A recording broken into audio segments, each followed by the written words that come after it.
Bueno, buenas noches a todos, bienvenidos. Vamos a iniciar la sesión del día de hoy. Llamemos asistencia por acá.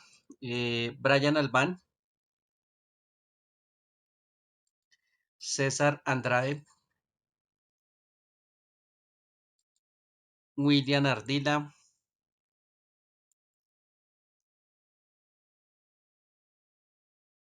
buenas noches William, Jaime Argüello,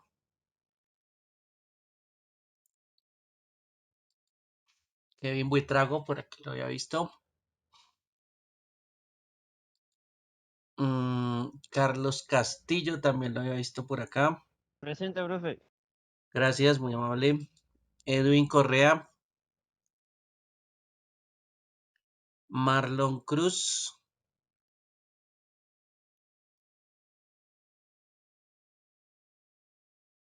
Yuri Fuentes, Presente, profe. gracias. Mónica Gómez, Presente. gracias. Sebastián Larrota. Bueno, gracias Sebastián. Presente, Jonathan, instructor.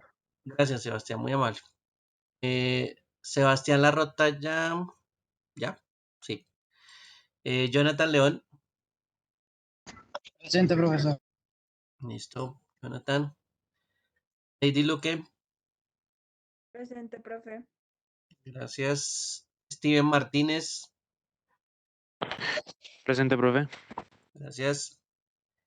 Laura Moreno, por aquí creo que la había visto, Presente, profe. gracias. Pedro Muñoz, también creo que lo había visto por acá, gracias. Myron Páez, Dylan Cortés, Feiner Prieto, por aquí lo había visto, Presente, instructor. gracias. Duan Ramos, listo. Cristian Rubiano,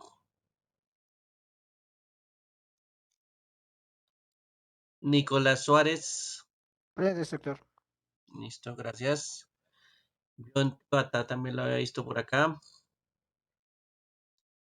Y Leonardo Villar, Presente, instructor. Edwin listo, Correa presente, profesor, qué pena. gracias. Correa, listo. Sí, señor. Bueno, ¿alguien más que haga falta?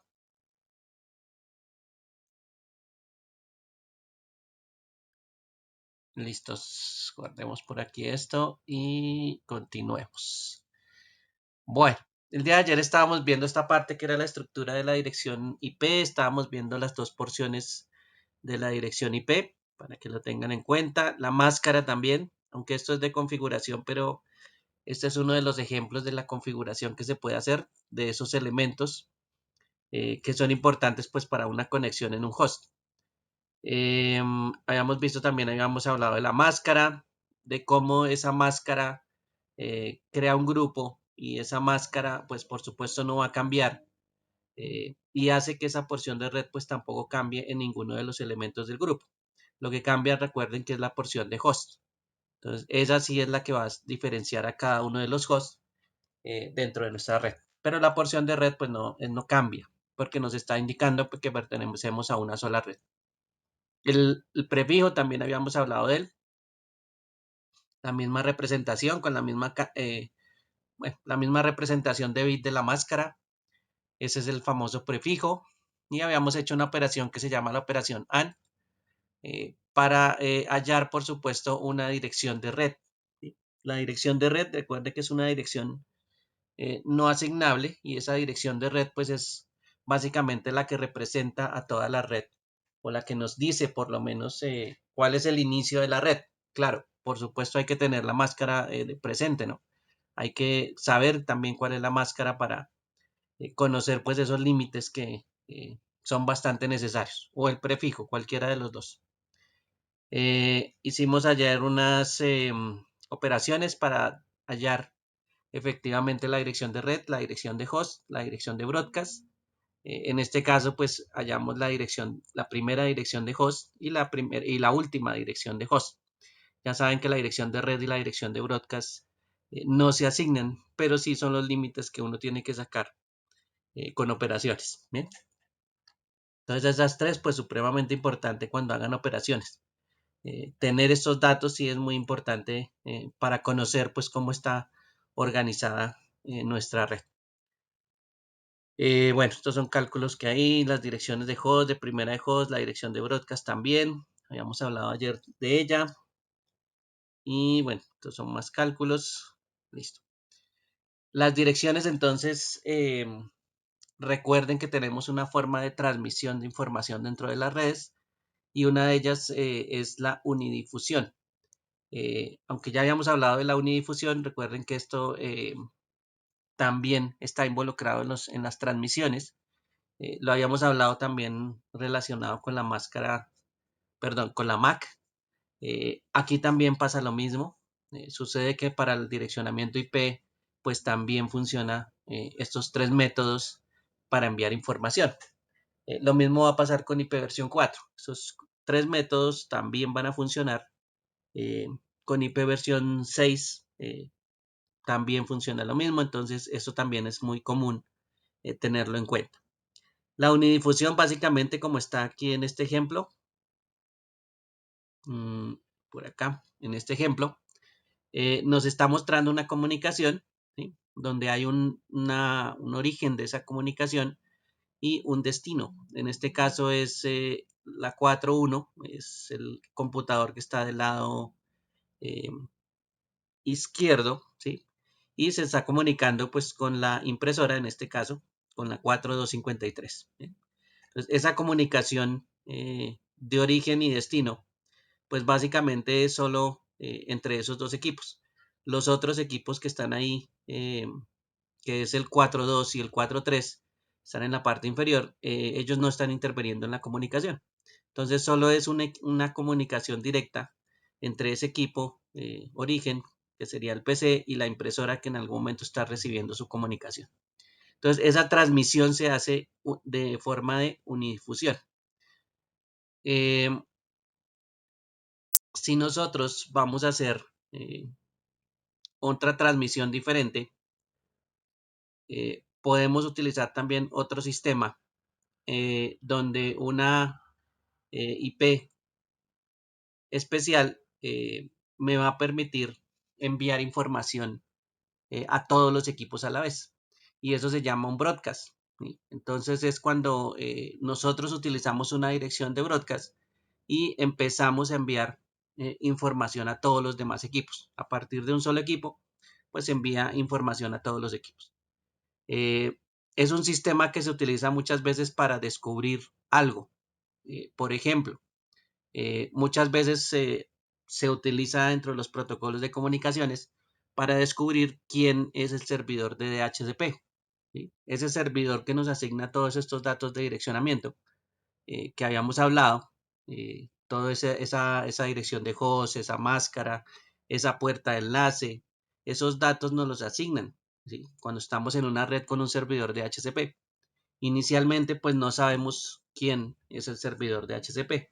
Y para descubrirlo o para saber quién es, se envía un mensaje a todo el mundo. Por supuesto, este mensaje va dirigido a solo el servidor, pero inicialmente el mensaje va para todos. Y solo el servidor en este caso es el que va a responder, va a decir, bueno, aquí estoy, yo soy el servidor de HCP y van a empezar a hacer ya a partir del momento, no un tráfico de broadcast porque ya está identificado el servidor, sino que van a empezar a hacer un tráfico de únicas. Entonces, en ese momento de solicitar una IP en una red, cuando nos conectamos, sí hacemos broadcast, pero posteriormente ya la comunicación cuando identificamos al servidor de HCP, esa comunicación se vuelve de únicas. ¿Sí? Ya no necesitamos decirle a todo el mundo quién es el servidor, sino ya nos estamos hablando directamente con el servidor, entonces no necesitamos pues enviarle información a nadie más. Entonces hay muchos protocolos que comienzan así, con broadcast, ¿sí? con una comunicación de este tipo, ¿listo? Que es algo pues también normal.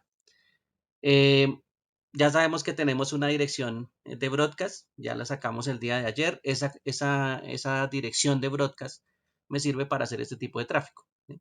Entonces, Si yo le quiero enviar información a toda la red, pues ya sabemos que podemos utilizar la IP de Broadcast para hacer ese tipo de trabajo.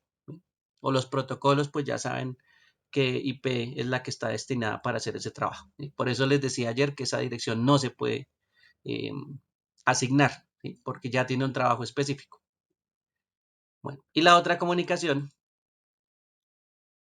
que es posible tener en una red es que yo necesite conectarme pues a algunos equipos de la red, no a todos, ¿sí? Y por supuesto, pues entonces esa comunicación solo es importante para algunos de los computadores, eh, a un grupo muy específico porque tiene pues unas direcciones muy específicas. Esas direcciones también pues pueden ser algo que se llaman de multidifusión, donde es un grupo especial el destinatario de las comunicaciones.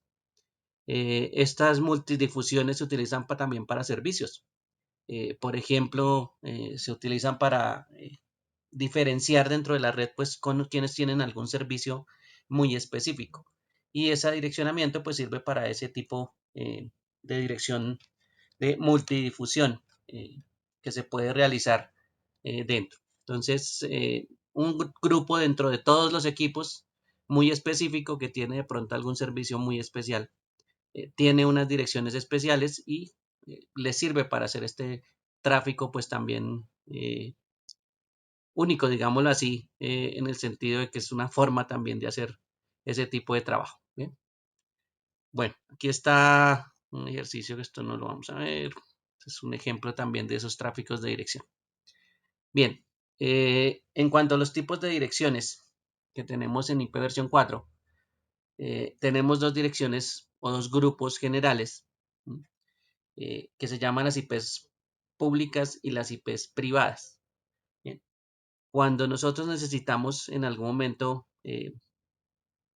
utilizar una dirección, una de las cosas que nos toca mirar es si la dirección es pública o la dirección es privada. Para los diseños de nuestra red, sobre todo del proyecto, nosotros, digámoslo así, estamos diseñando es el direccionamiento interno de la red, o sea que nosotros lo que vamos a utilizar son direcciones privadas. ¿Bien? Para fines de conexión a la red, entonces ahí es donde aparecen las direcciones públicas. Hay unas direcciones específicas que nos va a permitir conectarnos a través de Internet, mientras que otras ya son más internas, son más propias de la empresa, sirven es para la comunicación interna de la empresa dentro de la LAN y esas son las privadas. Entonces lo primero que hay que escoger para nuestro proyecto es una dirección de tipo privado. ¿Listo? Ya las vamos a ver aquí que hay unos bloques. Está por aquí en la parte inferior. ¿Listos? Entonces aquí hay unos bloques que ya están destinados para eso. Digamos que las direcciones en sí son finitas, se van a acabar en algún momento, ya se acabaron, mejor dicho, hace muchos años. Y resulta que pues para evitar que todo el mundo tuviera públicas, se destinó unos bloques específicos para volverlas privadas.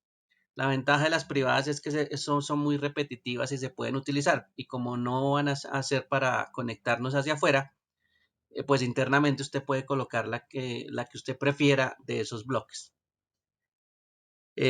Las direcciones entonces de los bloques privados son las siguientes. Esta que está aquí, esta dirección que se llama la 10.0.0.0 con prefijo 8 o con máscara de 8 bits. Eso hace un rango básicamente entre estas dos direcciones que ustedes ven ahí, entre la 10.0.0.0 a la 10.255.255.255. ¿Sí? Ese es el rango con ese prefijo de 8. Solo ese bloque, ¿listo? Si ustedes ven, empieza en 10, o sea, todo lo que estaba anteriormente a ese 10 en el primer octeto, pues no es considerado como privado, es ya público. ¿Bien? Entonces, esas direcciones ya serían públicas. ¿Bien? Claro que hay otros tipos de direcciones, pero básicamente ese bloque es el único que se utiliza para privadas, ¿listo?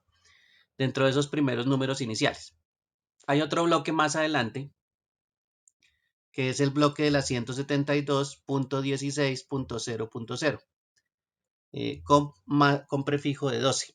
Bien, eso haría, si hacemos la operación, que nos diéramos cuenta pues que la primera dirección es la 172.16.00 y llegamos hasta la 172.31.255.255. Ese es otro bloque que se utiliza para privado. Bien, si van a hacer pues esa operación, ya saben que es una máscara de 12 bits. Simplemente sacar pues cuál es la primera, la última, que eso es lo que nos está mostrando acá. ¿Y cuál es la primera dirección? La 00, esta sería la dirección de red. Y esta dirección que está aquí es la dirección de broadcast. ¿Sí? Básicamente eso es lo que se calcula inicialmente. Y ese bloque es el único que se utiliza también como privado. Por último, este que sí es más conocido, el 192.168.00 con prefijo de 16, y el rango de esas direcciones va de la 192.168.00 a la 192.168.255.255.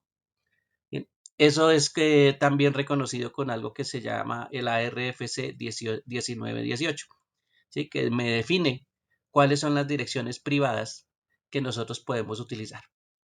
Entonces, ¿qué hay que hacer en el proyecto inicialmente? Pues hay que utilizar una dirección del bloque. ¿Listo? Hay que partir de una dirección de este bloque.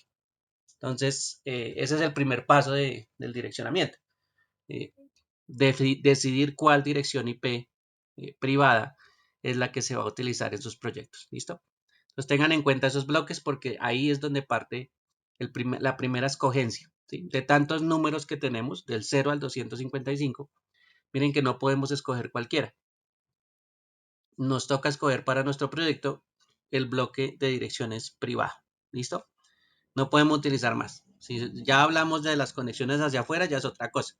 Pero en este caso, recuerden que lo primero que vamos a tratar pues son las direcciones LAN internas de una empresa y por supuesto pues le vamos a crear el direccionamiento. ¿Bien? Para eso pues necesitamos direcciones privadas. Bien, entonces ahí ya tenemos este bloquecito. Recuerden de este bloquecito. Si ustedes se fijan en el último bloque es casi siempre lo que ustedes ven en los ejercicios. Cuando ven las menciones casi todo el mundo empieza 192.168 porque pues eso es una dirección que es privada, ¿sí? Y la van a ver muy seguido en operaciones. Sobre todo que cuando uno empieza a aprender sobre IPs, pues hace muchos ejercicios de la LAN, ¿sí? O dentro de la LAN. Entonces, pues ya saben que es una dirección privada lo que uno suele hacer, aunque uno lo podría hacer en cualquier operación con cualquier dirección, ¿sí? Solo que ya saben que tienen una utilización pues especial también estas direcciones y que no es cualquier dirección que uno vaya a escoger para la red, ¿no? No es el primer número que se atraviese. Toca empezar a tener en cuenta esto como primer dato. ¿Bien? Bueno, dentro de esas direcciones y esos usos especiales, les decía que las direcciones privadas, ¿sí? Desafortunadamente no salen a internet o no nos sirven para navegar, sino es a través de un proceso de enrutamiento. ¿Quién hace los procesos de enrutamiento? Los routers. ¿Listo? Los únicos que hacen enrutamiento son los routers. Bueno, y si usted le habilita a los switches de capa 3 el enrutamiento, bueno, también ellos. ¿Listo? Pero básicamente lo que usted va a encontrar son los routers. ¿Qué hacen ellos? Básicamente, hacen un proceso que se llama NAT, ¿sí? Que es una traducción. ¿Qué traducen? Traducen una dirección privada a una pública. ¿Listo? ¿Para qué hacen esa traducción? Pues para que la persona que está interna dentro de una red LAN, ¿sí? Que está dentro de la empresa, ¿sí? Con una dirección que ya está asignada, una dirección de tipo privado, ¿sí? Pueda salir a navegar a través de una dirección pública. ¿Listo? En este caso, entonces, esa traducción va a hacer que un PC, no importa el PC que sea, que tenga una dirección privada, por aquí un PC que tiene una dirección privada, al coger el router y hacer la traslación o hacer la traducción de dirección, pues entonces ya la información va a poder navegar hacia afuera. ¿Listo? es un cambio de dirección, pasar de una dirección privada, ¿sí?, a una pública. Bien. Claro, no es cualquier pública tampoco. La dirección pública en este caso es la que nos haya asignado el ISP. ¿Listo? Que ese es el negocio de los ISP. Nos dicen en algún momento cuál es la dirección pública que nosotros pues tenemos asignada, ¿sí?, como empresa. Y ahí sí recuerden que las direcciones IP públicas pues son las que nos permiten navegar. Bien, ese es el proceso que se hace como NAT, en pocas palabras, y eso es lo que nos permite navegar al fin y al cabo, ¿sí? Si no fuera por ese router que hace ese proceso de traslación o ese proceso de NAT, pues no podríamos navegar. Todos nos quedaríamos encerrados dentro de la red LAN y no podríamos salir, ¿sí? O necesitaríamos obligatorio que todas las personas tuvieran una dirección pública, ¿sí? Y recuerden que las direcciones pues son finitas. No le podemos asignar una dirección pública a todas las personas que tienen un dispositivo. ¿Listo? Esas direcciones no nos alcanzarían con direccionamiento IP versión 4. Entonces, por eso es que se tomó esa decisión de solo permitir a las direcciones públicas navegar en Internet, y para navegar, para utilizar, digamos que para asignar las direcciones internamente de una empresa, pues utilizamos las privadas. Y adicionalmente, pues el proceso de NAT para que puedan navegar completamente. ¿Listos? Bueno, básicamente es como si saliéramos con la dirección del router para todo. No importa si son 100 personas, todos salen con la dirección del router, ¿sí?, la que tiene pública. La diferencia pues viene en otras partes del protocolo, ¿sí? Por supuesto, pero pues esa es una de las identificaciones que tenemos a la hora de hacer NAT. ¿Listos? Ese sería un proceso pues importante para navegar, para que lo tengan en cuenta. Entonces, dependemos mucho de esas direcciones privadas y dependemos mucho de esas direcciones públicas. ¿Bien? También, ¿qué podría pasar? Que un proveedor como el ISP me asigne más direcciones públicas, ¿sí? Digámoslo así, no solo una, sino me asigne algo que se llama un pool, y ese pool de direcciones pues tienen digamos, un trabajo especial. ¿Listo? Por lo general, ese pool de direcciones son direcciones que pueden ser públicas todas, las del pool, y eso me va a permitir que no solo el router tenga una dirección pública, ¿sí?, sino que adicionalmente algún otro elemento tenga otra dirección pública. Entonces, por ejemplo, aquí arriba en esta partecita que se conoce como la DMZ o la zona desmilitarizada, esa zona es una zona que tiene direcciones públicas. Entonces, cualquier persona, digamos, cuando vamos a consultar en la página de una empresa, pues no nos vamos a hablar directamente con el router, que no tiene almacenado nada, sino que a través del router pues nos vamos a hablar directamente con el servidor, ¿sí? Y el servidor, por supuesto, ya sí va a tener la página que nosotros necesitamos. Por ejemplo, si es un servidor de páginas web, ese servidor pues efectivamente sí lo podemos contactar y nos puede enviar la información de regreso de la página web. Entonces, esa dirección pública hace que ese servidor pues sea reconocido públicamente y se pueda comunicar un equipo desde afuera hacia ese servidor. Lo que no sucede necesariamente hacia adentro.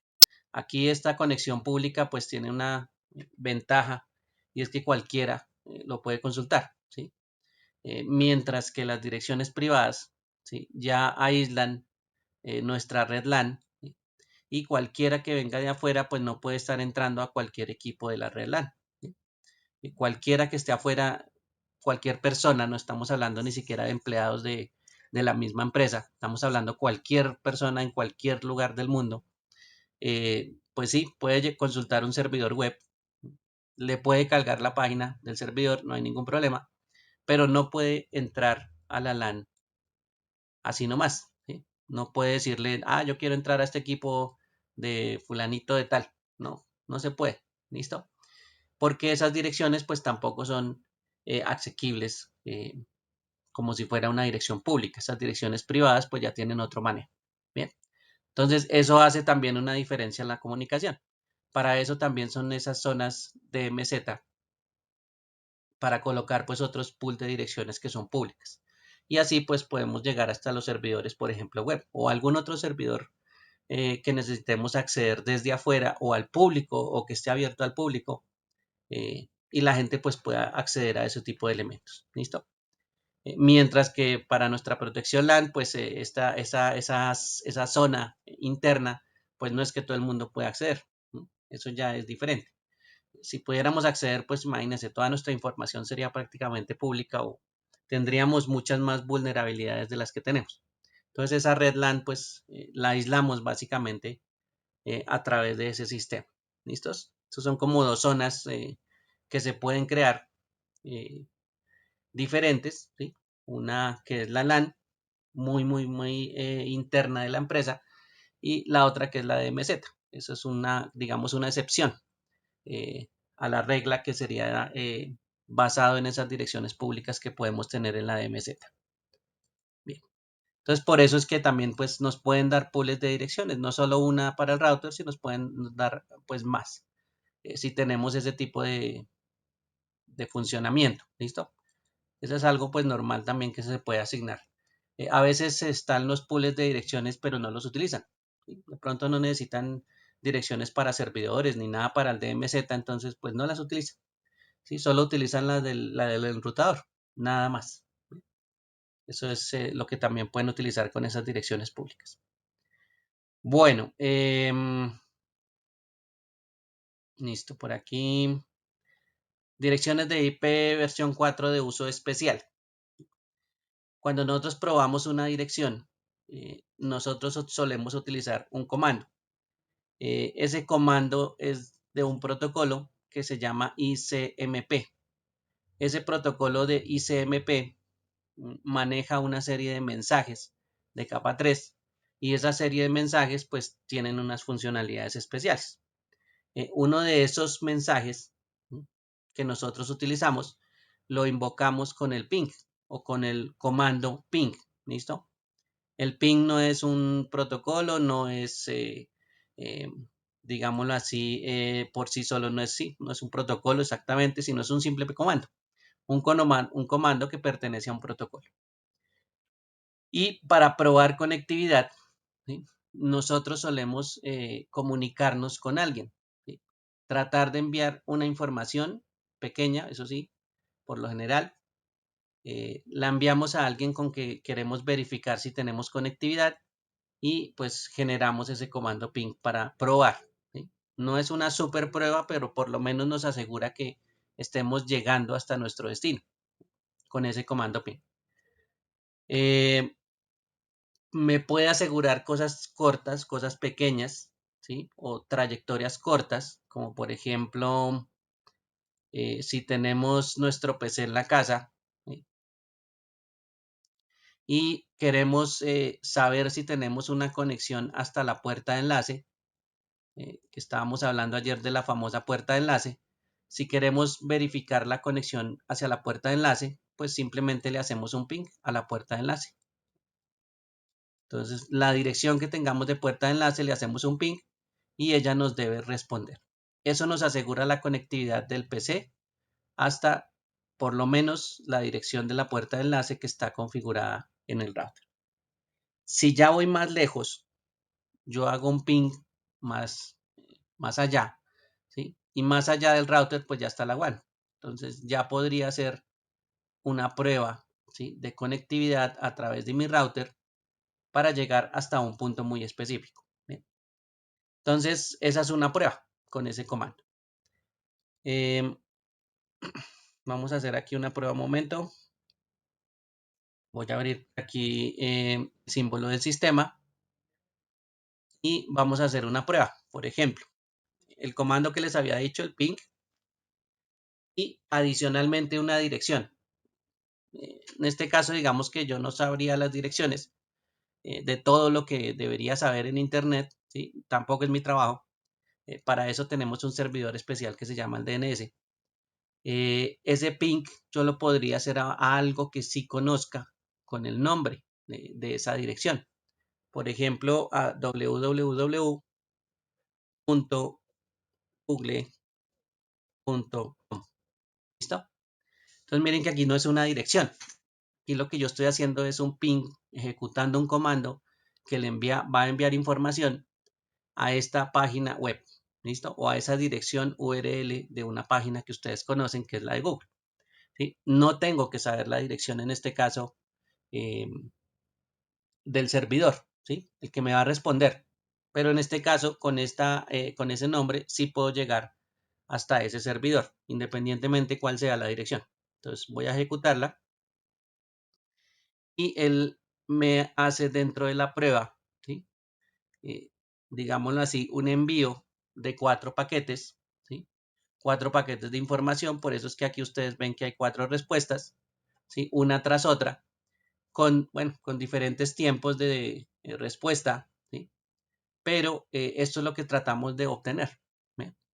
En este caso tratamos de obtener una respuesta de un servidor afuera, ¿sí? De nuestra red. Ya les dije que se podría probar una conexión hasta la puerta de enlace, pero pues en este caso ya estamos atravesando la puerta de enlace, estamos pasando el router y estamos llegando hasta un servidor, no sabemos dónde, pero que está en internet. ¿Listo?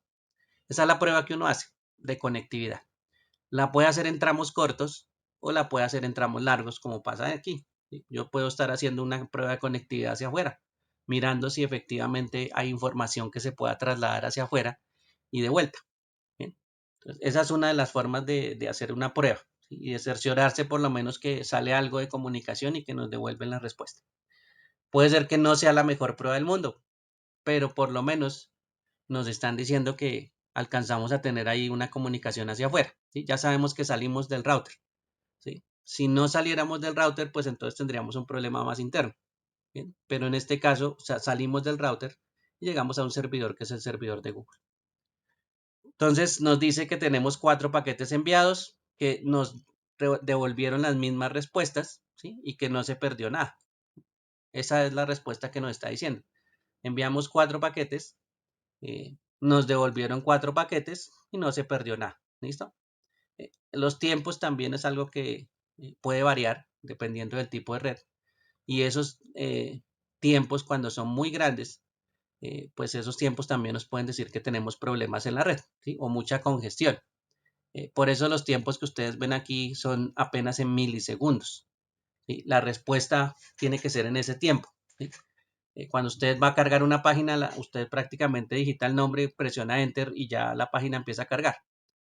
Entonces ahí es donde usted se da cuenta que la respuesta es demasiado rápida, ¿sí? Así uno hable que tiene que ir hasta un servidor, quién sabe en qué país, ¿sí? La respuesta es supremamente rápida. ¿Listos? Bueno, y aquí también está implícito pues el servidor DNS. ¿Qué hace el servidor DNS en este caso? El servidor DNS reconoce un nombre, en este caso google.com. Bueno, no es uno solo, son muchísimos servidores realmente DNS en el mundo. Y pues hay distintos servidores DNS que conocen mucha información. Y entre esa información que ellos conocen está primero el nombre, ¿sí? www.google.com, ¿sí? Hay un servidor que lo conoce, que sabe quién es. Y cuando hablamos de sabe quién es porque conoce cuál es la IP del servidor. Entonces, esa es la función del DNS. La función del DNS es conocer el nombre, ¿sí? Y conocer la dirección de esos elementos públicos. ¿Bien? En este caso, eso es una dirección pública, 142.250.78.164. ¿Listo? Ese rango de direcciones es una dirección pública, ¿sí? Y esa corresponde pues a uno de los servidores de Google. El servidor pues entonces, ¿qué hace el DNS? Reconocer el nombre, ¿sí? Reconocer que nosotros estamos necesitando llegar hasta el servidor y como él también sabe la dirección del servidor, entonces nos redirecciona o nos dice a qué IP deberíamos hacerle ping, ¿sí? Entonces nos devuelve esta dirección 142.250.78.164, que es la que él tiene almacenada. Entonces nuestro computador, ¿qué hace? Pues le genera el ping directamente a la 142.250.78.164. Así hayamos escrito www www.google.com. Nos ayudamos entonces con otro servidor. Esa es la ventaja, con el servidor que se llama DNS. Y por eso es importante los DNS, porque ellos conocen la información, saben cuáles son las IP públicas, ¿sí? Y quién las tiene asignadas. Y si no la tienen, pues le preguntan a otro servidor DNS, y si ese no sabe, le preguntan a otro servidor DNS, y así sucesivamente. ¿Listo? Ellos se preguntan entre ellos, ¿quién conoce esta información? Entonces, alguno de ellos debe conocer la información en Internet, y por supuesto esa es la información que nos llega aquí. Y vuelve y juega, ¿no? Esto es muchísimo más larga la explicación de la ida y de la vuelta, pero eso se hace en milisegundos. Que actúe el DNS y nos diga cuál es la dirección. Recuerden que es lo que necesitamos para hacer el ping. ¿Sí? ¿Cuánto me demoré haciendo el ping? Prácticamente nada. Digamos que un segundo. Pero en ese segundo, miren que ya estamos obteniendo 4 respuestas. Ya hablamos con el servidor DNS. El servidor DNS nos dijo a cuál dirección deberíamos apuntarle. Nosotros continuamos con el ping y le hicimos ping 4 veces. ¿Sí? Le enviamos un paquete al servidor 4 veces. Y él nos respondió esas 4 veces. Entonces, por eso es que las comunicaciones son muy rápidas, son en cuestión de milisegundos. Bien. Bueno, entonces esa es una prueba bastante larga. Pero ¿por qué les contaba esto? Porque nosotros podemos hacer una prueba muy corta. ¿Listo? La prueba más corta que nosotros podemos hacer es hacerle un ping a nuestra propia tarjeta de red. ¿Listo?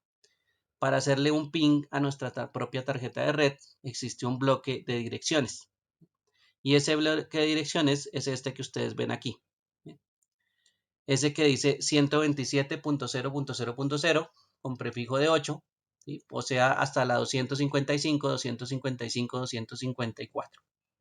Bien. Esas direcciones no se le asigna a nadie. ¿Listo? Esas direcciones son propias para un trabajo que se llama el trabajo de loopback. ¿Listo? Y es básicamente pues hacer como una prueba a nosotros mismos, ¿sí?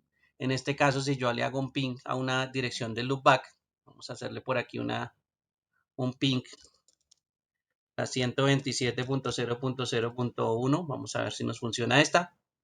Ahí está, es una dirección de loopback. Esta dirección pues me sirve para probar, ¿sí? Si tengo respuesta.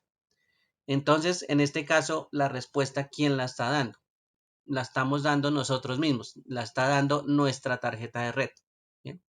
Aquí garantizamos que efectivamente la tarjeta de red haga todo el proceso de enviar el paquete, ¿sí? Desde el comando de software de la capa, desde la capa 7 hasta la capa 1, ¿sí? Que él haga todo el proceso y efectivamente pues él prácticamente se autopruebe. ¿Bien? Y esa es la prueba más corta que podemos hacer. Probar si podemos enviar paquetes con nuestra tarjeta de red, con nuestra tarjeta de red, perdón. ¿Listos? Entonces esa es la primera prueba que uno hace, una prueba del loopback. Y las direcciones del loopback pues son direcciones especiales para hacer ese tipo de pruebas. ¿Listo? Esto no se le asigna tampoco a nadie. Esto simplemente se tiene ahí presente, se tiene en la cabeza. Uno dice, bueno, la de la 127 siempre es la dirección del loopback. Entonces, si quiero probar mi tarjeta de red, pues le hago un ping a la 127. ¿Sí? Y ahí ya me autopruebo. No estoy probando del cable en adelante. Estoy probando es mi tarjeta de red únicamente. ¿Listo? Las pruebas del cable ya usted puede hacerle un ping hacia su puerta de enlace. ¿Sí? Entonces ahí ya no hay problema. ¿Sí? Y usted hace la prueba no solo de la tarjeta, sino hace la prueba del recorrido hasta el router. Esa ya sería otra prueba más avanzada, más lejos, digámoslo así. ¿Sí? Pero la primera prueba de loopback es algo que también pues hay que tenerlo en cuenta. A veces uno no sabe si la tarjeta está haciendo lo que tiene que hacer, entonces simplemente hace un loopback o como dice por acá, un bucle invertido. ¿Listo? Como hacernos ping a nosotros mismos. Eso es lo que nosotros básicamente hacemos. Bien. Bueno, entonces ese bucle invertido es una prueba importante. Y las direcciones no se les olvide que son de las 127. Para que la tengan en cuenta, esas direcciones pues no se asignan o ese rango de direcciones no se asigna. Porque son especiales. Bueno. Hace muchos años, con respecto a esas direcciones, con una RFC que se llama la 790, alguien decidió clasificar las direcciones. ¿Listo? Y les digo hace muchos años, aunque la gente pueda mencionar estas clasificaciones, realmente las clasificaciones pues se tendieron a abolir, digámoslo así. ¿Listo? Porque el uso era bastante limitado, ¿sí? Bastante específico, ¿sí? Y no nos dejaba hacer muchas cosas. Entonces, inicialmente, pues como no conocíamos las direcciones IP, no sabíamos mucho de los problemas, no se habían agotado las direcciones, ¿sí? Pues bueno, eso ya era otra cosa. Después nos dimos cuenta que había problemas en la forma de clasificar. Pero, desafortunadamente, pues hay personas que todavía piensan en esta clasificación mucho. Tal vez demasiado, pero bueno. Entonces, segundo elemento que nosotros debemos tener en cuenta para escoger la dirección es escoger la clase de dirección que vamos a utilizar para nuestra empresa. Si ustedes se fijan acá, la primera clasificación es una dirección que es la 000 prefijo 8 hasta la 127.0.0.0/8. Usted dirá, bueno, ¿y por qué llega hasta la 127? Bueno, usted ya sabe que la 127 en adelante tiene un trabajo especial que es el trabajo del loopback. Por eso, dentro de esta clasificación, mire que ya están sacando a un ladito las direcciones del loopback, no las están teniendo en cuenta. Entonces, ahí ya hay algo bastante importante que hay que tener en cuenta. Esas direcciones del loopback, pues, están ahí, digamos que en el borde de la clase inicial y la clase que sigue. Si notan también el prefijo es 8, ¿sí? Ese prefijo es un prefijo que determina a las direcciones de clase A. O sea que cuando ustedes vean esos prefijos 8, pues básicamente ese prefijo es fijo, ¿sí? No cambia, es 8. Y esa clase de direcciones siempre se llama la clase A. Lo fijo y lo estático de ese prefijo es lo que no nos sirvió más adelante, ¿sí? Después vamos a ver que sí nos sirve. Modificarlo, que no necesariamente todo debería ser siempre prefijo 8. ¿sí? Pero bueno, eso es otro cuento más adelante. Inicialmente, esas clases A con ese prefijo nos llevan a tener una red. Si utilizáramos una dirección de ese tipo de clase A en nuestro ejercicio o en nuestro proyecto, pues tendríamos que tener en cuenta que esto tiene una capacidad. ¿sí? Y si ustedes se acuerdan, para hallar la capacidad tenemos una función, ¿listo? O una fórmula, ¿listo? En este caso, quítele los 8 bits del prefijo, ¿sí? Ya sabe que se lo tiene que quitar a 32. Entonces, 32 menos 8. ¿sí? Y lo que me dé es la cantidad de bits que yo tengo para esta n. ¿Listos? En este caso, nos daría que yo tengo 24 bits para esa n. ¿sí? Ahí es donde usted dice, ah, bueno, entonces, ¿cuánta cantidad de equipos tengo? 2 a la 24 menos 2. ¿sí? De ese tamaño es la red. ¿sí? Y ese tamaño es un tamaño gigantesco. Es de millones de direcciones. ¿Para qué las va a utilizar usted? Bueno, ese es un pequeño problema. ¿Usted para qué quiere una dirección donde le quepan 16 millones de direcciones para host? ¿sí? Bueno, ahí usted dirá, mi empresa es demasiado grande, mi empresa es a nivel mundial y resulta que necesito direccionamiento y bueno, son 16 millones de hosts los que yo tengo en la empresa. ¿Listo? Pero, ¿cuántas empresas son así? No sé, 10, 20 máximo, no sé. ¿sí? Sin embargo, para las demás es demasiado. Para las demás tener 16 millones de direcciones disponibles para, no sé, para ocupar 5.000 personas, pues es un desperdicio gigantesco. ¿sí? Estamos desperdiciando más de 15 millones de direcciones. Entonces, ahí es donde el problema de ese prefijo, ¿sí?, de 8, que no cambia, hace que la dirección pues tenga demasiados hosts, y pues si yo tengo una empresa pequeña, pues esa dirección clase A no me sirve. Tendría un desperdicio gigantesco de direcciones. Entonces, ¿para qué desperdicio tantas direcciones? Por ejemplo, que me asignaran a mí un bloque de esos. ¿Yo para qué quiero tantas direcciones? Entonces, ahí empezamos a tener problemas con ese direccionamiento. Muy grande, digámoslo así. Se dieron cuenta que efectivamente pues podrían hacer algo más pequeño, tener una dirección con prefijo 16. Por supuesto, eso haría que el otro 16 pues fuera la cantidad de direcciones que pueden asignar. Y si se dieron cuenta, en el quiz de ayer pues teníamos un prefijo de 16, ¿sí?, y nos dio 65.000 direcciones, un poquito más de 65.000 direcciones.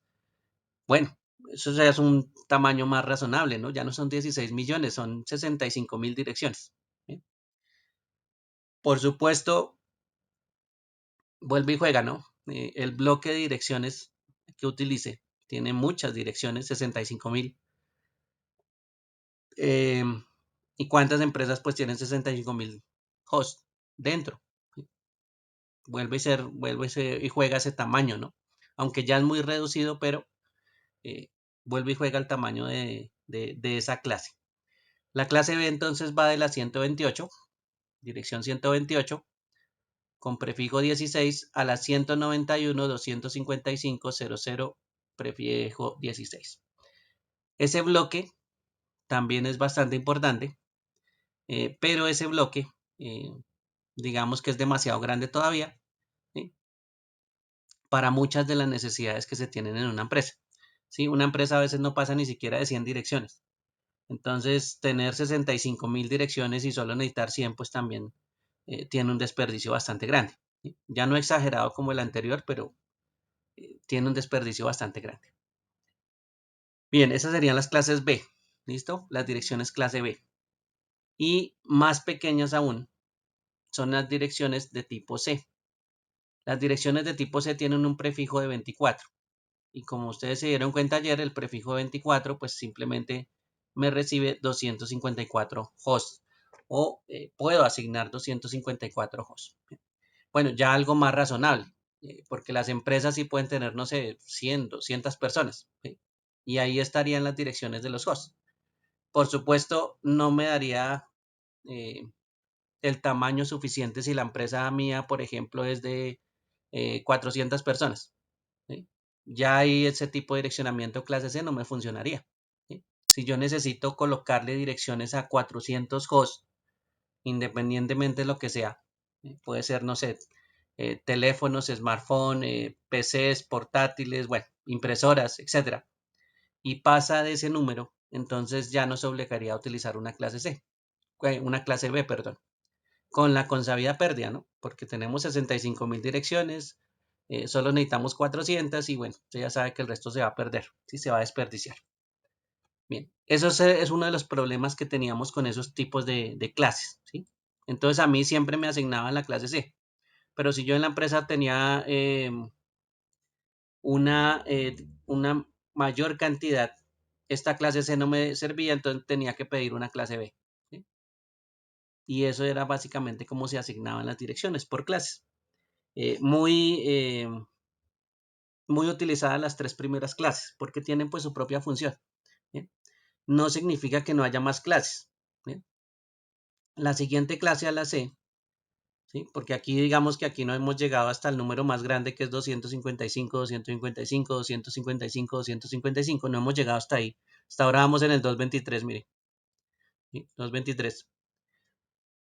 Las siguientes direcciones sería la clase D, ¿listo? Y esas direcciones de clase D también son muy especiales, ¿listo? Esa tiene un bloque de direcciones que va de la 224 hasta la 239, 224.0.0.0 hasta la 239.0.0.0.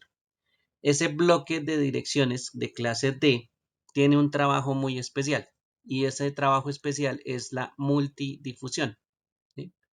Si ustedes se acuerdan, estábamos hablando hace un rato de la multidifusión y ese es un trabajo especial que tiene o que se utiliza para ciertos servicios especiales en los cuales pues ese grupo tiene algo que diferenciarlo dentro de o una forma de diferenciarlo por el tipo de tráfico que está recibiendo. Entonces, esas direcciones de multidifusión son de clase D, ¿sí? Y son ese bloque específico. Supongamos que dentro de una red estamos dentro de un edificio y en ese edificio pues tenemos muchos usuarios y dentro de esos usuarios hay alguien pues muy especial con un servicio que está pagando. Por ejemplo, está pagando, no sé, televisión y unos canales muy específicos por un plan que le vendió el proveedor. ¿Bien? ¿Qué se podría hacer con esos proveedores, con esos clientes que tienen ese servicio muy específico para diferenciarlos de los demás? Pues colocarle una dirección de multidifusión. ¿No? Y con esa dirección de multidifusión, pues se le puede agregar otras cosas adicionales, ¿sí? Que solo van a recibir los que tengan el tráfico de multidifusión. ¿Sí? Entonces sería como un grupo especial que va a recibir pues cierto diferenciación de los demás. ¿Sí? Los demás tienen internet, es más, todos tenemos internet, pero resulta que ese grupito lo están identificando porque fuera de tener internet de pronto tienen algún servicio de televisión. ¿Listo? Por ejemplo, esa sería una de los ejemplos que uno podría tener con esas multidifusiones. Y por último, recuerden que no hemos llegado hasta el 255. Por último está la clase E. Y la clase E son direcciones experimentales. Direcciones que se utilizan en laboratorios o direcciones que se utilizan para pruebas. ¿Sí? Ese bloque de direcciones de clase E solo lo utilizan para eso, ¿listo? Para pruebas. Nadie lo asigna en una empresa, nadie lo asigna a un cliente del proveedor de servicios, nadie lo utiliza como público. No, esas direcciones son para laboratorios, para pruebas, ¿listo? Entonces, esas son las otras dos clases que no nos están mencionando aquí, porque tienen pues un trabajo un poquito especial. Las demás pues son estas tres tipos de clases. De acuerdo a nuestro proyecto, teniendo en cuenta la cantidad máxima de hosts, ¿sí? Aunque nos daremos cuenta que esto pues va a variar por la máscara. No vamos a utilizar siempre máscara 24 y siempre 16 o siempre 8. Sí nos tenemos que fijar en el máximo, ¿listo? Y nos tendremos que ir lo más probable por una dirección de clase C, ¿listo? Dentro de este grupo de clase C, claro, si nos pasamos pues nos toca irnos a una clase B, eso sí no hay nada que hacerle. Pero si necesitamos una clase C, miren el bloque, ¿sí? Y ese bloque de clase C, recuerden que dentro de ese bloque hay direcciones IP públicas y privadas, ¿sí?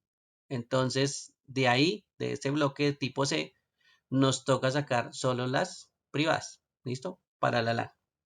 Por eso, vuelve y juega. Vamos a ver si llegamos aquí rápido a mi bloque. Por eso es que usted ve tres bloques de direcciones de privadas, ¿listo? Direcciones privadas de este bloque serían las de clase A. Estas serían las direcciones privadas de clase B. Y estas serían las direcciones de privadas de clase C. Vuelve y juega el uso de la 192, 168 que está en común, porque estamos utilizando direcciones privadas de tipo C o de clase C. ¿Listos? Entonces, esa sería, digamos, la ubicación de esas tres bloques de direcciones privadas. ¿Qué nos toca escoger? Bueno, ya saben que podemos escoger alguno de estos tres bloques. El que está subrayado es un bloque que está incluido dentro de la clase C. ¿Sí? El siguiente, que es el 172, pues es muy exclusivo de las direcciones de clase B. Y el que está aquí, el 10, esa es las direcciones privadas que están dentro del bloque de clase A. ¿Listo? Por eso es que esos tienen esas tres divisiones que ustedes ven ahí. Eso no es gratis. ¿Bien? Por eso es que también vemos las clases, que es bastante importante. ¿Listos? Esas son las famosas clases que nos enseñan inicialmente. Un proceso pues que es muy rígido por la máscara, por el prefijo, perdón. Bueno, y la máscara. 8, 16, 24. pero que nos vamos a dar cuenta que eso pues va a variar con los años, ¿sí? Y con los métodos que se utilicen para asignar esas direcciones. Es un método de los 80, ¿sí? Entonces pues tiene sus fallas y por supuesto en el transcurso de los años pues hubo sus modificaciones. Aquí hay una representación de básicamente cuáles son las direcciones, qué tanto porcentaje de direcciones está ocupando a nivel mundial. Todo ese círculo es el 100%. El 50% de las direcciones son de clase A. Son las que más tienen o las que más abarcan. Clase B pues es el del 25% y entre clase C y clase DE pues tienen el otro 25% que queda. ¿Listo? Esas son, digamos que la forma de repartir las direcciones dependiendo de la clase. Pero ya saben que aquí en la clase A, pues, poco en las empresas que tengan ese tipo de tamaño, pero miren que son las que más tienen. ¿Listos? Bueno, entonces esas son las direcciones. Esa es la segunda cosa que nos toca escoger.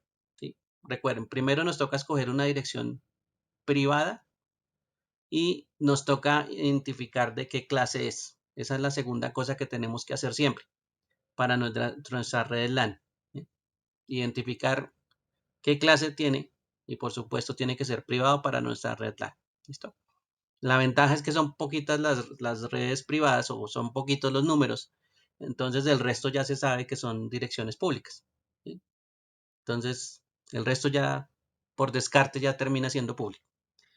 Bueno, a menos que sean direcciones pues especiales. ¿Listos? ¿Quiénes asignan esas direcciones? Estos señores que ustedes ven aquí. Cada uno tiene su bloque, digámoslo así, a nivel mundial y cada uno pues se encarga de las direcciones que estén cubriendo dicha región. ¿Listo? Entonces, esas son las entidades que se encargan de administrar las direcciones en esos continentes o en esas regiones eh, que ustedes ven ahí en la pantalla. ¿Listos? Los que todavía de pronto tienen algún bloquecito de direcciones, digámoslo así, disponible en cuanto a las direcciones IP versión 4, son los de Latinoamérica y son los de África. ¿Sí? Estos dos bloques eh, que lo administra la LACNIC y la AFRINIC, esos dos bloques todavía les quedan algunas direcciones, digamos que libres, ¿sí? De tipo IP versión 4. ¿Bien? Mientras que las otras pues ya agotaron su asignación de direcciones, ya se la asignaron al que tenían que asignársela y ya no les quedan más direcciones para asignar. ¿Sí? Ya alguien las tiene ocupadas, digámoslo así. Entonces ese direccionamiento pues por eso es que tiene sus propias instituciones para que las administren, ¿no? Que son esas que ustedes ven ahí. Ellos se encargan de hacer todo eso. Claro, a nivel regional, ¿sí? No significa que no haya entidades dentro de los países. Las entidades dentro de los países tienen que hablarse obligatoriamente con esas entidades regionales, ¿sí? Para que, no sé, ETB me asigne una dirección a mí, ¿sí? Que yo estoy necesitando y me asigne una dirección pública, pues ETB tiene que tener un bloque, por supuesto que se lo haya solicitado a alguien. No es que él llegue y se invente la dirección y diga, ay, voy a utilizar esta.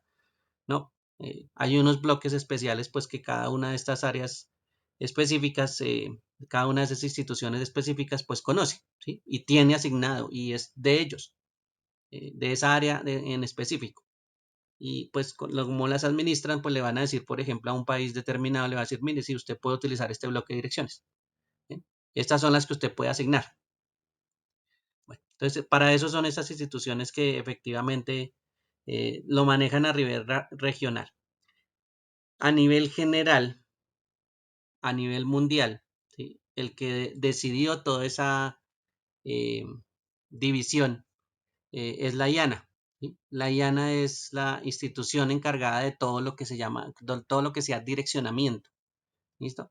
No importa de la versión. En este caso solo estamos hablando de versión 4.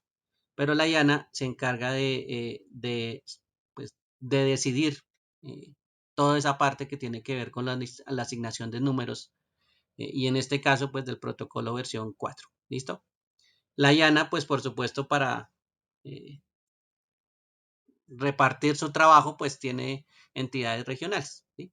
Tiene entidades que registran o controlan la asignación de direcciones a nivel regional, ¿listo? Que son estas que acabamos de ver anteriormente. ¿Listos? Entonces, esas direcciones, pues miren que son controladas. No es que uno llegue y diga, yo escojo esta dirección pública y ya chévere, empiezo a conectarme a internet y se la coloco a mi servidor y ya navego, ¿sí?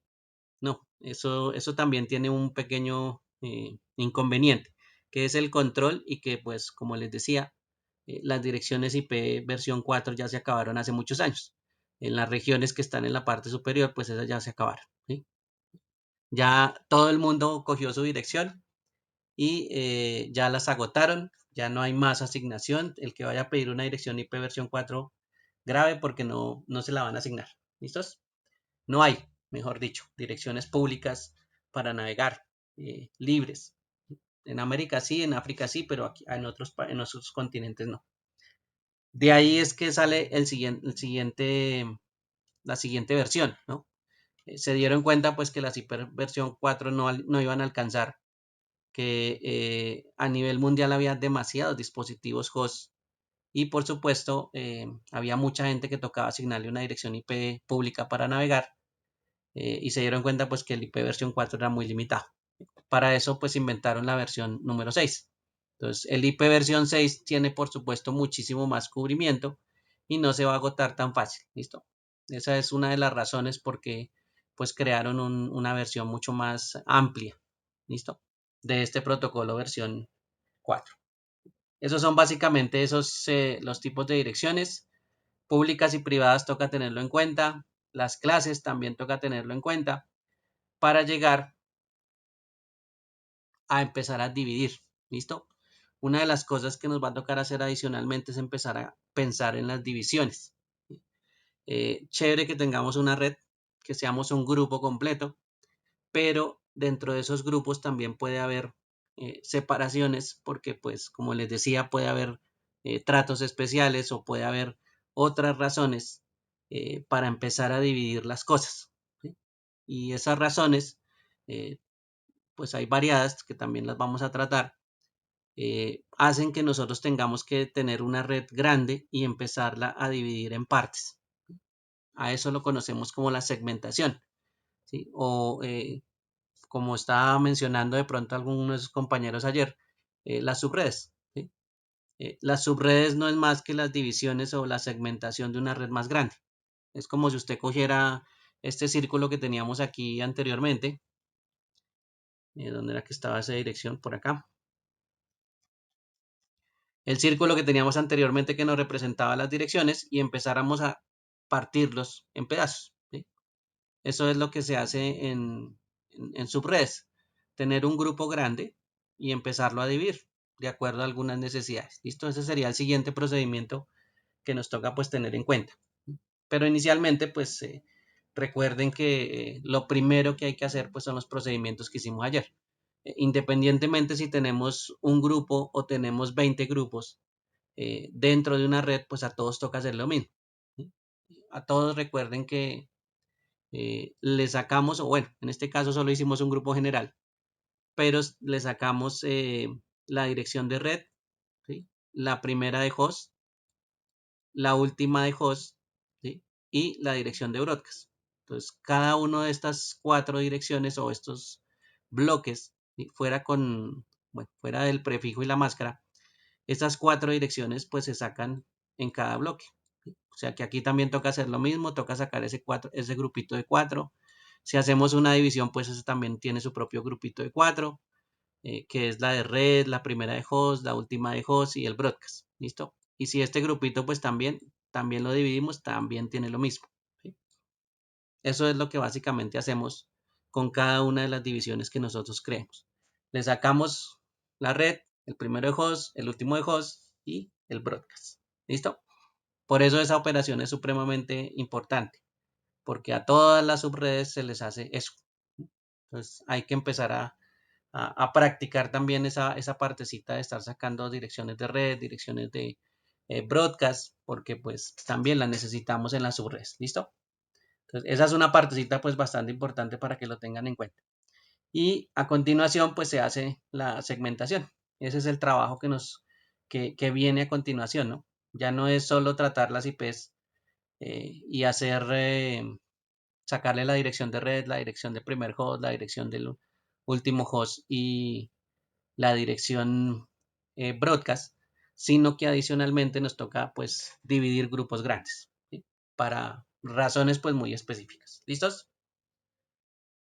Bueno, ¿por qué puede ser que nos pase eso? ¿Por qué llegamos a ese punto de dividir? ¿Listo? Porque, si ustedes se acuerdan, una de las cosas que nosotros tenemos es el broadcast. ¿Listo? Esa forma de comunicación que llega un equipo y se comunica con todo el mundo. Así no necesite comunicarse con todo el mundo, pero pues, hay protocolos que funcionan de esa forma, ¿sí? Y le envían información a todo el mundo. Bueno, en una red, eh, ese tipo de funcionamiento, de pronto una red de 5 equipos, pues ese funcionamiento no tiene problema, no tiene incidencia, no se nota, ¿sí? Pero a medida que van creciendo los tamaños de las redes y la cantidad de equipos que hay, imagínense a todos haciendo lo mismo, todos enviando información a todo el mundo, ¿sí? Eso hace que las redes se congestionen. Y por supuesto que, no sé, yo estoy al lado de 1000 empleados más, entonces estoy recibiendo el tráfico de 1000 empleados más. Pero resulta que pues puede ser que en ese momento nadie se esté comunicando conmigo, pero igual estoy recibiendo por mi tarjeta de red el tráfico de 1000 empleados, ¿sí? Recuerden que todos están utilizando en algún momento broadcast. Y ese broadcast recuerden que se reparte a todos los equipos de la red. Entonces ahí hay un problema. Entre más equipos, más tráfico, por ejemplo, de broadcast. Fuera del tráfico únicas o del tráfico multicast está el de broadcast. Y ahí es donde se empieza a congestionar la red. Imagínense nosotros recibiendo el tráfico de 1000 equipos adicionales, pero pues nosotros no estamos utilizando de pronto la comunicación con ellos. Bueno, de pronto estamos consultando algo en internet. Por supuesto, eso hace que en algún momento sea pues una red muy grande se vuelva muy congestionada, ¿listo? De información. Y esa información pues viaja por todos los cables y puede viajar por toda la red. No hay problema, ¿sí? El problema es cuando hay demasiados equipos y por supuesto eso nos empieza a afectar la navegación y nos empieza a afectar otras funciones. Entonces, ¿qué se hace ahí? Se trata de separar, ¿listo? Se trata de separar en algo que se conoce el dominio de difusión. El dominio de difusión es ese grupo grande donde le estamos enviando el tráfico de broadcast a todo el mundo, ¿listo? Con un switch, pues da la casualidad que el switch es una belleza para hacer tráfico de broadcast, él no tiene control, simplemente él dice, eso es tráfico de broadcast, listo, mandémoslo por todos los puertos. Entonces, supongamos que por aquí está conectado un PC, él envía información de broadcast y él lo reparte pues por todos los puertos, listo. El switch hace eso, esa es la función de él. Si es broadcast, él sabe que el tráfico de broadcast pues tiene que enviarlo por todos los puertos. ¿Bien? El siguiente switch pues va a hacer lo mismo. Si tiene conectados 24 usuarios, él también va a hacer lo mismo. El switch funciona así. Entonces él le bota la copia, digámoslo así, del paquete que acaba de recibir. Se lo bota igualito a todos los puertos. Más tráfico todavía. El switch de abajo hace lo mismo. Vuelve y envía por todos los puertos el mismo tráfico. ¿Listo? Y el switch, pues el otro switch también hace lo mismo. Entonces, todo esto nos llenamos con un solo paquetico que envió este PC de arriba. El tráfico se llenó por todos lados, se envió, bueno, eso fue una cantidad de tráfico que se generó.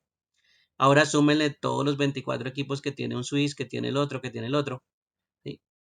Eso ya empieza a tener pues una difusión de información pues muy grande. El que no hace ese trabajo es el router. Ese señor, ¿sí?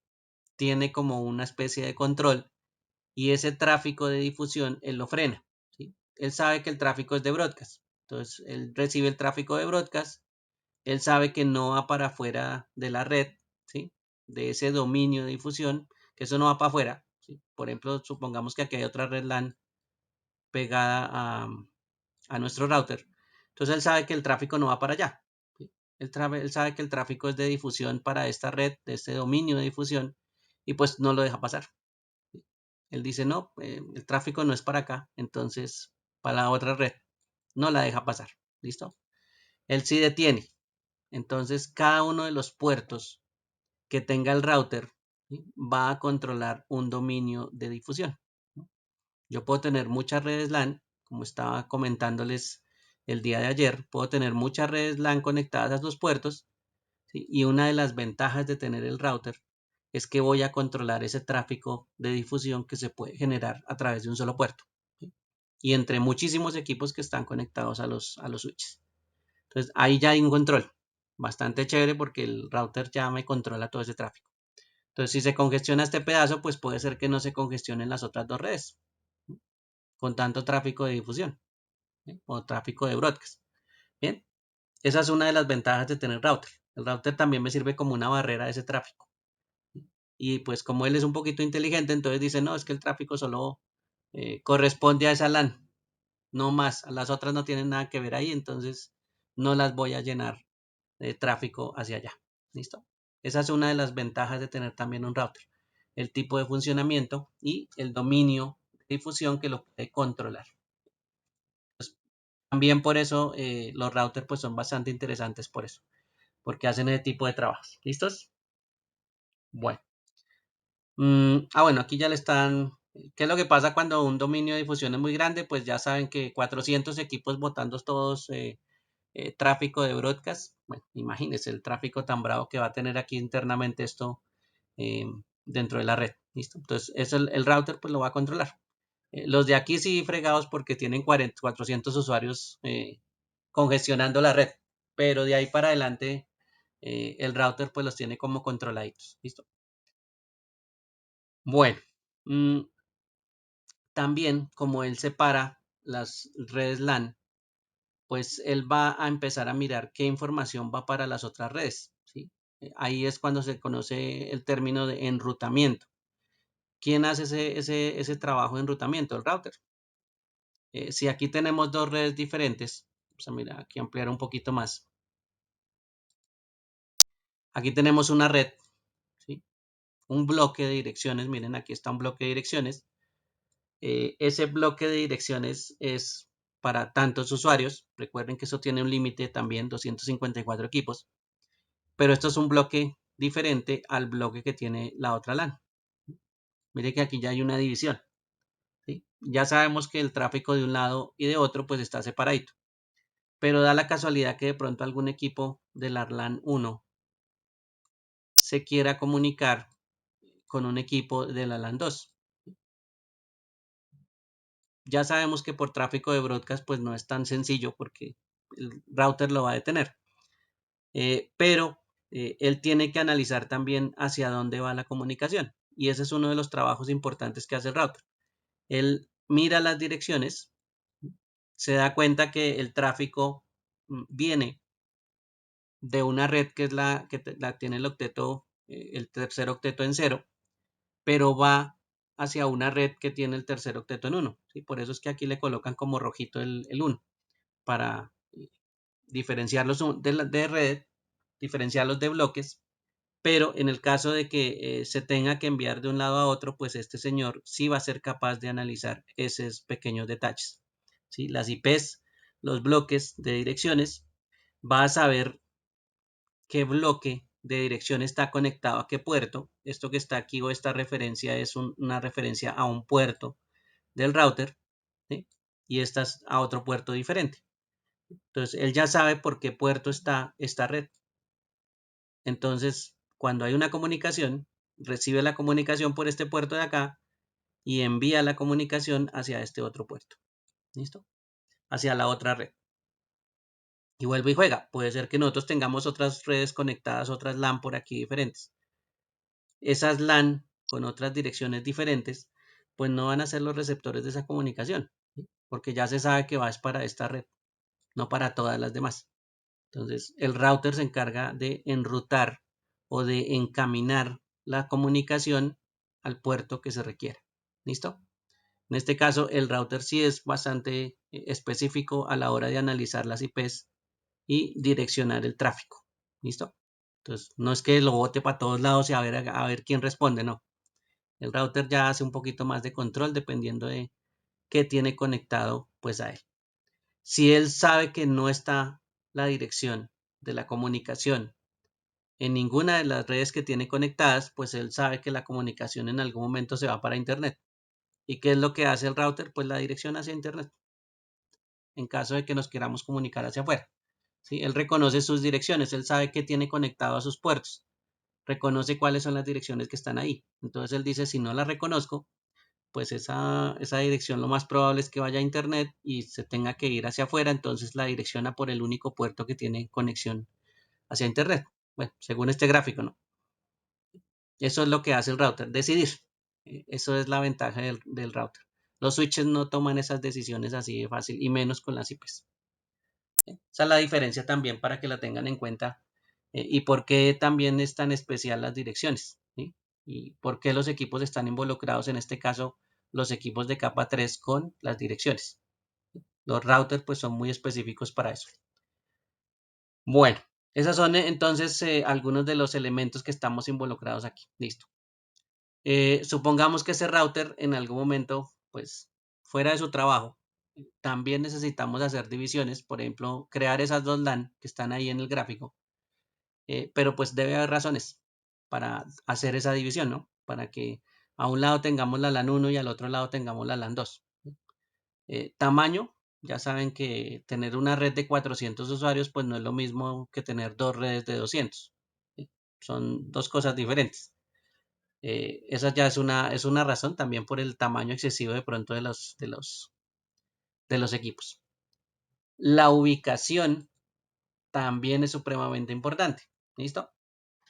Puede ser que alguien diseñe una red por pisos.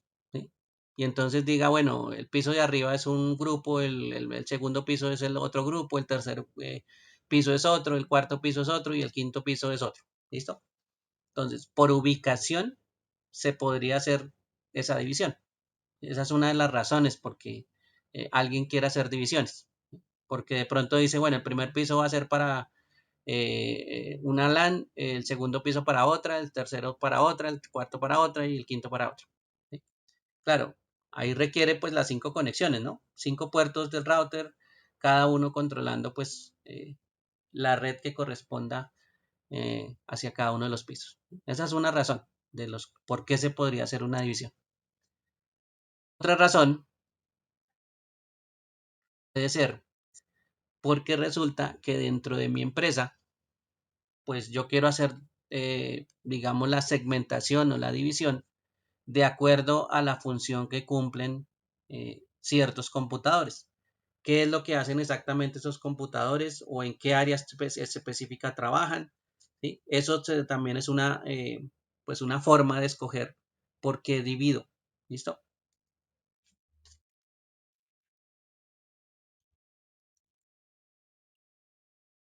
En este caso, si se dan cuenta, aquí hay un grupo de administración, todos los equipos de administración. Hay un grupo de recursos humanos, hay un grupo de contabilidad y hay un grupo, por ejemplo, de estudiantes. Digamos que esta es una institución educativa. Entonces, mire que aquí hay una relación. Los estudiantes pues tienen un trabajo muy específico. Ellos pueden estar en una sola red, no hay ningún problema. ¿Sí? Los de contabilidad pues tienen un trabajo muy específico también, todos esos equipos de contabilidad. Y se puede también crear su propio direccionamiento exclusivo para esas personas de contabilidad. ¿Sí? Entonces, eso hace que ese aislamiento que se crea, pues también funcione como división. ¿Sí? Ya no es solo el piso, ¿sí? La parte física, sino que en este caso es la función que cumple el equipo. ¿Sí? Esa es una de las cosas también que me permite hacer divisiones. Por eso se van a encontrar que muchas de las cosas que nosotros hacemos como divisiones, pues tienen que ver mucho con las áreas que tenemos. ¿Sí? Entonces esta es una división más por el tipo específico de función que tiene dentro de una empresa. Las áreas que correspondan pues a cada grupo que tenemos pues dividido en nuestra empresa, pues también puede ser un criterio para crear divisiones, ¿sí? Para crear divisiones en las redes, en el direccionamiento IP. Y podría ser también que tengamos en cuenta la división por el tipo de equipos. Si ustedes se acuerdan, estábamos viendo una zona que se llama la DMZ. En esa DMZ, pues no es que haya PCs, por lo general son solo servidores. Entonces puede ser que usted también tome la decisión de empezar a ubicar grupos dependiendo del tipo de equipo. Entonces, crear un direccionamiento para los servidores, crear un direccionamiento aparte para las impresoras y uno para los COS, ¿sí? Para el resto de los computadores. Entonces, esa también podría ser una forma de dividir, ¿sí? Para que lo tengan en cuenta. A veces hay combinación entre la que les acaba de mostrar por áreas y también hay divisiones basados en estos tipos de equipos. A veces todos estos hosts están divididos por áreas, pero adicionalmente tenemos el grupo de las impresoras y adicionalmente tenemos los servidores, ¿sí? Esa a veces también es una combinación que se podría realizar, pero esa es una forma también de empezar a pensar por qué razón deberíamos dividir en nuestras redes, ¿sí? Esos son básicamente nuestros primeros criterios para empezar a dividir. ¿Listo? No hemos hecho operaciones de nada, pero miren que ya estamos pensando en cómo vamos a dividir o por qué lo vamos a dividir. Por lo general nosotros hacemos esto, que es dividido en dos áreas. Entonces, usted va y mira el caso de estudio, se fija dentro del caso de estudio qué áreas hay y así efectivamente pues puede crear las divisiones dentro de su red, ¿sí? De acuerdo a esas áreas. ¿Listo? No le digo la de pisos porque pues solo tenemos 2 pisos en el caso de estudio, así que tampoco nos vamos a ir a la fácil a crear dos subredes nomás. ¿Sí? La del piso 1 y la del piso 2, no, esa nos saldría muy fácil. ¿Listo? Lo vamos a crear más bien por esta interpretación que sería la decisión de tener pues equipos que tengan trabajos en común y por supuesto en la división de áreas. ¿Listo? Entonces van pensando, por supuesto, pues que este va a ser el método de división o la razón de por qué vamos a dividir. No el método de división, pero sí la razón de por qué hacemos la división. ¿Listos? De una vez, una de las cosas que uno tiene que pensar a futuro es cuántos equipos hay en cada área. Ese es un número que toca calcularlo. Entonces ustedes con los casos de estudio lo que hacen es empezar a extractar esa información, ¿sí? A extraer esa información y empezar a decir, bueno, en el área de administración me dijeron que tenía que haber 5 computadores. Listo. Entonces usted ya sabe que hay 5 allá en el área de administración. Que en el área de sistemas había 10, entonces usted ya sabe que en el área de sistemas hay 10 computadores. ¿Listo? Pero eso toca sentarlo a hacerlo, ¿sí? Nos toca empezar a pensar en esos requerimientos también a futuro. Toca saber cuántos hay en administración, cuántos hay en recursos humanos, cuántos hay en contabilidad, etcétera, etcétera. ¿Listo? Entonces, no se les olvide fijarse en los casos de estudio porque pues ellos nos cuentan esas áreas también, ¿no? Y nos dicen de pronto cuántos equipos hay en cada área. ¿Bien? Si ya lo pensó desde el cableado, nos toca verificar si el caso de estudio le hace alguna modificación, el de este trimestre, o tomamos la decisión pues de seguir con la división que usted tenía en el cableado estructurado, ¿no? Me refiero pues a las áreas y a la cantidad de equipos que tiene por áreas. Bien, esas dos cositas pues les voy a encargar que le echen una miradita a los dos casos de estudio. Miren si hay demasiadas, digamos, variaciones, ¿sí? Que en un caso de estudio no se diga 10 de administración y en el otro dice 50, no sé, algo así. ¿Sí? Toca empezar a comparar esos dos. Y tomamos también la decisión pues de la cantidad de equipos. Lo chévere es que esto puede ser muy variable, así que perfectamente cada grupo de esos que me escribieron el correo diciéndome cuáles son los integrantes correo desde el viernes pasado, pues cada uno puede tomar una decisión diferente y puede tener pues números diferentes. Eso no tiene que ser exactamente igual siempre. Bueno, menos mal que ya me enviaron el correo a los grupos, ¿no? Con los nombres de los integrantes desde el viernes, que era la tarea. Bueno, ¿listos? Entonces, esa es la forma de división para que lo tengan en cuenta. O algunos de los criterios o las razones de por qué hacemos divisiones. Se pueden crear muchas más, por supuesto. Hay muchas razones para crear divisiones, pero pues esta es la que casi siempre utilizamos como ejercicio para hacer subredes. ¿Listo? Ya la forma de hacer subredes ya es otro cuento aparte. Ya son más cálculos en este caso.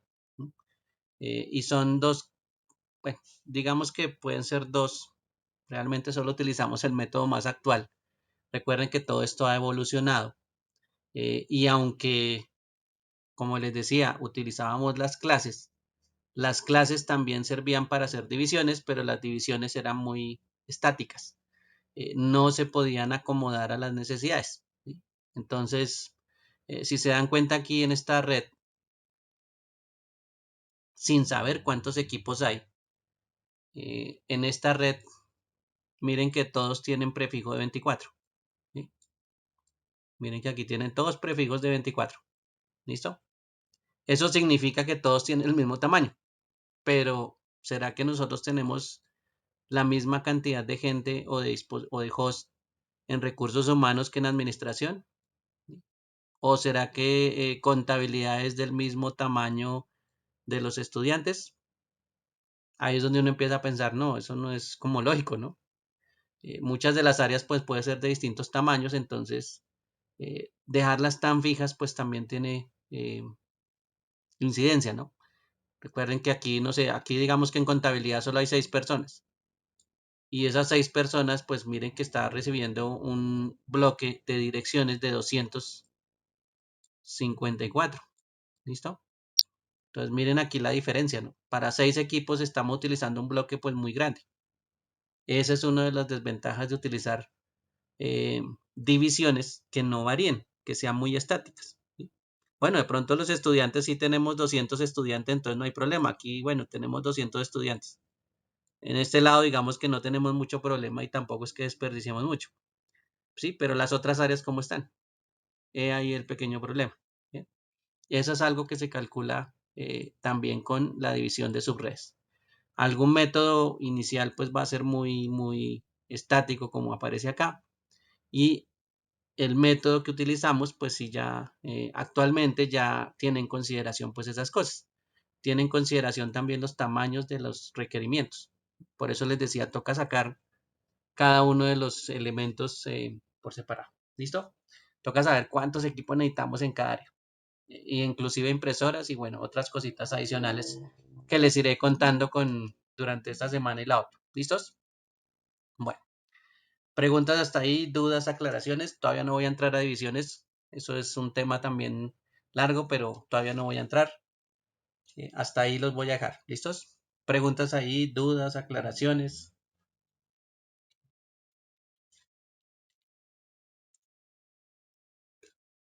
No hay problema. ¿Todo bien?